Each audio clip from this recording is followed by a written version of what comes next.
ఒకసారి ప్రవక్త ముహమ్మద్ రసూలుల్లా సల్లల్లాహు తఆలా అలైహి వఆలిహి వసల్లం సహాబాలతో ఇలా అడిగారు, ఏ సహాబా, అన్ని దానాలలో కన్నా ఉన్నతమైన దానం ఏమిటో మీకు తెలుసా? ఒక సహాబీ లేచి, యా రసూలుల్లా సల్లల్లాహు అలైహి వఆలిహి వసల్లం, పేదవాడికి ఇవ్వడం అన్నారు.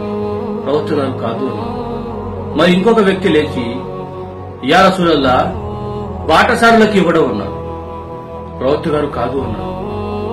మరి ఇంకొక వ్యక్తి లేచి, యా రసూలుల్లా సల్లల్లాహు అలైహి వఆలిహి వసల్లం, అవసరాలు ఉన్న పేదరికంలో ఉన్న ఆత్మాభిమానం అడ్డు వచ్చి అడగలేని వాడికి దానం చేయడం అన్నారు. దానికి ప్రవక్త ముహమ్మద్ సల్లల్లాహు అలైహి వసల్లం గారు కాదు అన్నారు.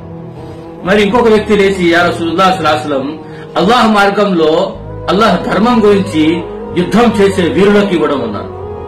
దానికి ప్రవక్త ముహమ్మద్ సల్లల్లాహు అలైహి వసల్లం గారు అది కూడా కాదు అన్నారు. మరి సహాబాలు అడిగారు, యా రసూలుల్లాహ్ సల్లల్లాహు అలైహి వసల్లం ఎవరు అని? మరి ఏ దానం అది?